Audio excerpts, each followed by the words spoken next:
Europe isn't building a single super project, it is engineering an entire operating system. By 2030, nations from the Baltic to the Mediterranean are being stitched together through a $600 billion network designed to move trains, trucks, and troops as if borders barely exist. It is not political unification, it is infrastructure fused into one seamless grid. But how do you turn a continent of rivals into a connected force? And what could sabotage this master plan before it ever delivers? Every kilometer of the trans-European transport network is shaped by a strict calendar and a complex rulebook. The blueprint divides the continent into 3 connected layers, each with its own deadline and set of requirements. At the heart lies the core network, the backbone of high-speed railways, highways, ports, and airports that must be fully linked by 2030. This is where the most vital corridors run. Routes like the Rhine-Alpine, North Sea Baltic, and Mediterranean, chosen for their ability to move the most people and goods across borders with the fewest delays. Beyond that, the extended core stretches the reach to more cities and regions, aiming for completion by 2040. The final layer, called the comprehensive network, fills in the remaining gaps, connecting smaller towns and rural areas by 2050. Each layer is mapped out in EU regulation, and every country is legally bound to deliver its section on time to the same technical standards as its neighbors. That means not just laying tracks or paving roads, but ensuring every piece fits together. Trains must run at least 160 kilometers per hour by 2040. Signaling systems must be interoperable. Even the length of freight trains, up to 740 meters, follows a continental standard.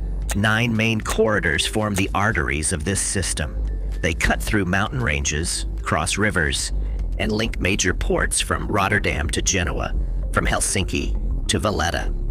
These corridors are not just lines on a map, they are regulatory commitments, with each project tracked and audited by the European Commission. The legal texts spell out everything: which cities qualify as urban nodes, how airports must connect to rail, which alternative fuels must be available at service stations. The rulebook even covers military mobility, requiring that bridges and tunnels can handle the weight and size of military vehicles, as well as civilian freight. Progress is measured against these deadlines and standards. Success means not just building fast, but building in a way that makes every border crossing invisible to the traveler or the logistics manager.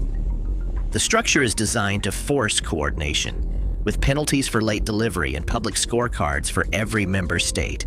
This is infrastructure built by regulation as much as by concrete and steel, an operating system for a continent, with every country running on the same code. The numbers behind Europe's transport transformation are staggering. Completing the core network by 2030 will require an estimated 500 to 515 billion euros in new investment, almost $600 billion when converted for global headlines. That figure is not plucked from thin air.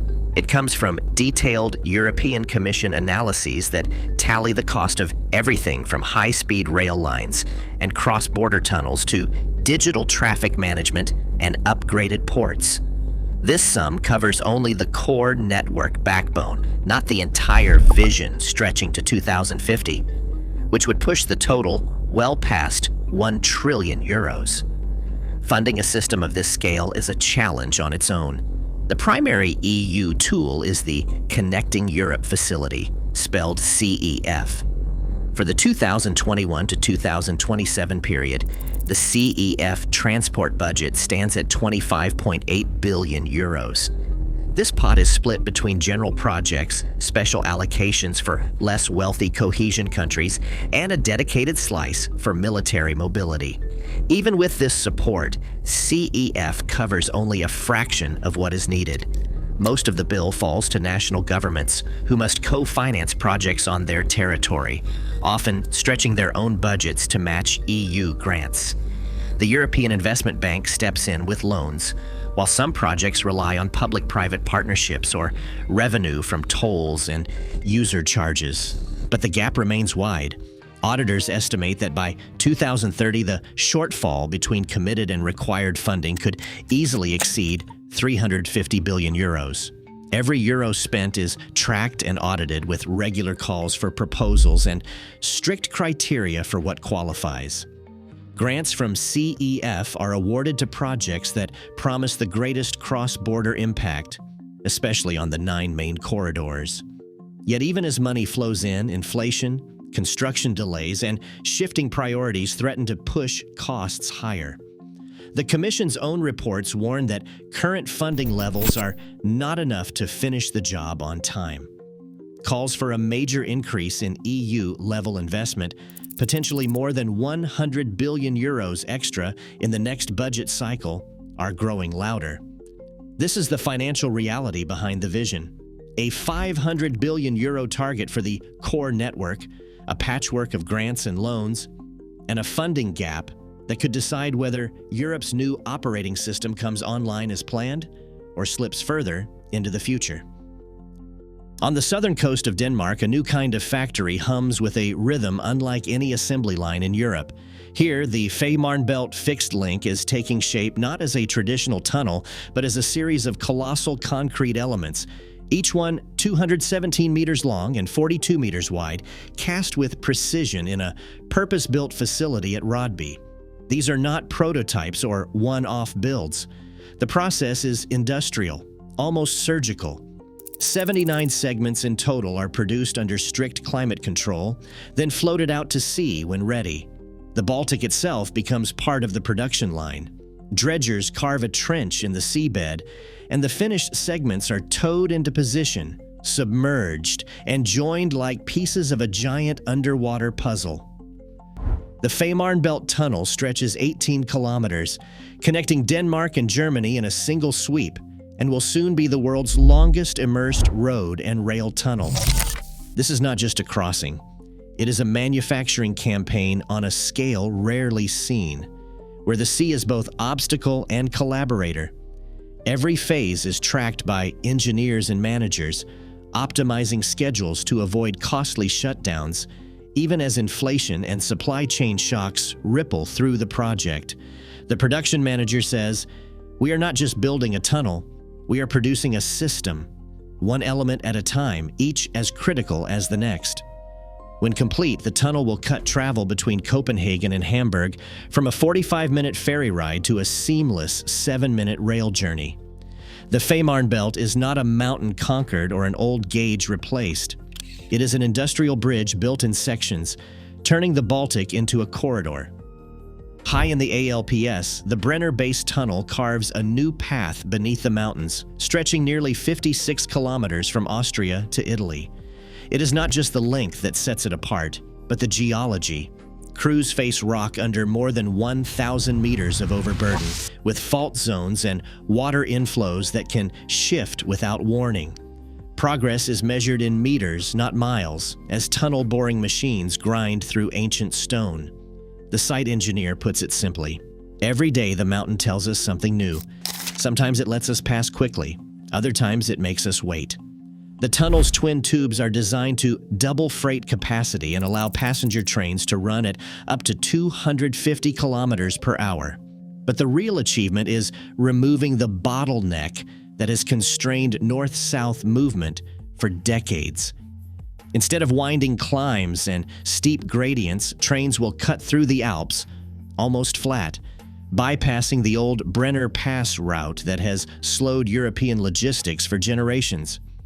In recent months, the main boring machines have advanced more than 7 kilometers, with over 185 kilometers of tunnels completed across all sections. Spoil is hauled out by the trainload, and each breakthrough is tracked against a wall of milestones and risk charts. The tunnel is scheduled to open in 2032 with a total excavation volume of 21 million cubic meters.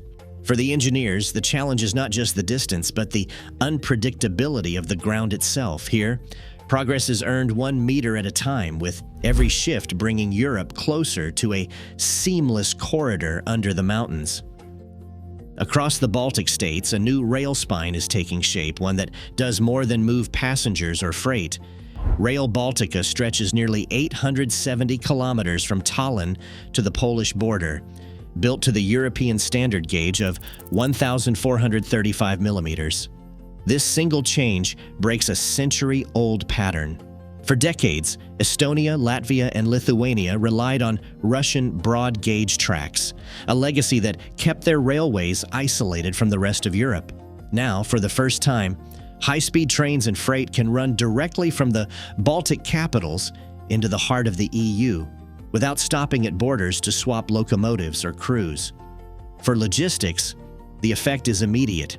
Freight that once faced delays that lasted hours at gauge change stations will soon roll straight through, cutting transit times and costs. The new line is designed for speeds up to 249 kilometers per hour for passengers and 120 kilometers per hour for freight, with electrified tracks and full ERTMS signaling.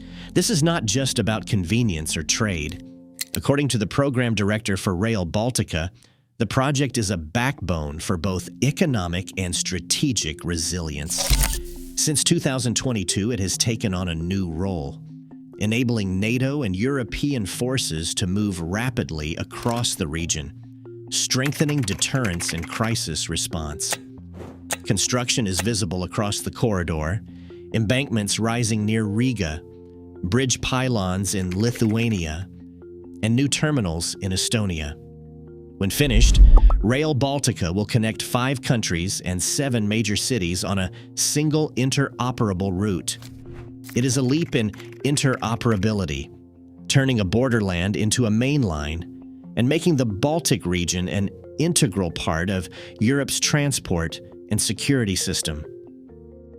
Trade, travel, military mobility, and energy, these 4 cards shape the trans-European transport network and its impact on daily life. Each one is measured in capacity, speed, resilience, and emissions. And together they explain why the network matters beyond maps and policy. Trade moves at a different pace when borders fade. On the Rhine-Alpine and Brenner corridors, freight trains 740 meters long cross countries without stopping for crew changes or technical checks. Standardized signaling and electrification mean goods that once idled at border yards now move straight through. A single cross-border train can carry as many as 52 trucks. With bottlenecks removed, the network freight capacity is set to grow by up to 30%. Every corridor built to the same code turns Europe's supply chains into a single seamless system. Travel shifts from crossing frontiers to connecting cities. By 2040, every new or upgraded core line must support passenger trains at 160 kilometers per hour or more. The Fehmarnbelt Tunnel will cut the Copenhagen to Hamburg journey to just over 2 hours, replacing ferries and slow detours with a direct link. Rail Baltica will let passengers board in Tallinn and arrive in Warsaw without changing carriages or waiting at gauge change stations. For millions, this means faster commutes, more practical business trips, and new regional options that were once out of reach. Military mobility is now a built-in requirement. Since 2024, every bridge, tunnel, and corridor must be dual-use and ready for both civilian and military vehicles. The same standardized routes that move goods and people can also support rapid deployment of equipment and personnel in a crisis. Rail Baltica planners call it the backbone for NATO and EU logistics, designed for predictable, fast movement across borders. The Action Plan on Military Mobility 2.0 helps fund these upgrades, ensuring no section becomes a weak link when speed matters most. Energy and climate goals are locked into the system. The core network is being electrified end to end, shifting freight from trucks to trains. On these corridors, freight trains emit just 10 to 20 grams of carbon dioxide per ton kilometer, compared to over 100 grams for trucks. Each new electrified track and every train load that replaces a convoy of trucks brings Europe closer to its 2030 and 2050 climate targets. These four cards are not abstract. They define a network built for capacity, speed, resilience, and lower emissions. This is a system that can work as one, or risk the return of borders and bottlenecks. System builds are harder than single projects. The Trans-European Transport Network is no exception. For every headline about seamless corridors and synchronized timetables, there is a ledger of setbacks and unresolved risks. Cost inflation has become a constant companion. According to European Union auditors, the average cost increase for the 8 largest 10T megaprojects reached 47% by 2023. The Fehmarnbelt Fixed Link, for example, saw its budget rise from an initial 7.1 billion euros to over 10 billion euros as procurement delays and supply chain shocks rippled through the project. The Brenner Base Tunnel, once forecast at 8.4 billion euros, faces similar upward pressure as geology throws up new surprises and the price of materials climbs. Permitting and cross-border approvals can stall progress for years. Rail Baltica's route through Lithuania and Poland has been slowed by environmental reviews, with local habitats and migratory bird corridors forcing planners back to the drawing board. Each country brings its own standards, legal timelines, and public consultation processes. Even when the political will exists, harmonizing these systems takes time that the 2030 calendar does not spare. Auditors warn that the core network will miss its deadline, with fragmented national approaches and slow permitting cited as the main culprits. Environmental constraints are not just paperwork. The Fehmarnbelt Tunnel faced years of legal battles over Baltic Sea ecosystems and cod migration routes. Activists demanded and won intensive monitoring and mitigation measures, adding complexity and cost. Similar debates play out on every corridor, from alpine valleys to urban nodes where local opposition or new findings can halt work overnight.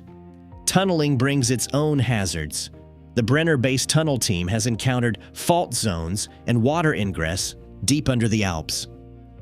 In some stretches, progress slows to a crawl as crews reinforce the lining and inject grout to hold back groundwater. Every meter of advance is shadowed by the risk of unexpected geology or equipment failure.